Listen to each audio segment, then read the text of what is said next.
It's time for us to have the talk. About betta fish, that is. Perhaps one of the most mistreated fish in the entire hobby.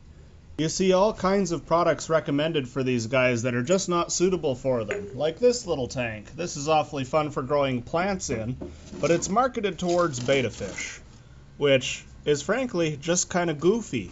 Now, a lot of this idea comes from the thought that betta fish have been spotted spawning in little puddles, but they don't live their whole life in that puddle.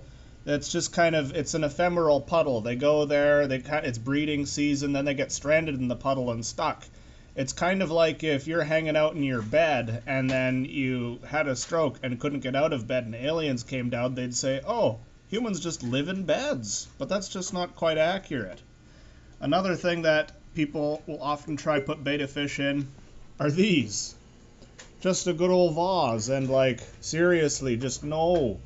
These are a fish that are going to require heating, they're going to require filtration, they're going to need oxygenation through an air stone or something similar, and balanced water chemistry. For fish, water is not just water. Just like for us, air is not just air. If it's full of pollutants, it's going to be bad for us. Same goes for fish. You want to make sure you're using something like a conditioner to pull not just the chlorine, but the chloramines out of the water before adding it to your fish, or it's going to burn their gills.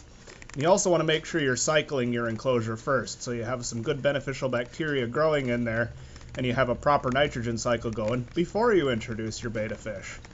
Anyways, that's the rant for today. If you're getting a betta fish, do a quick Google search yet. I'll pop a video up on screen here of what a betta fish enclosure should probably look like.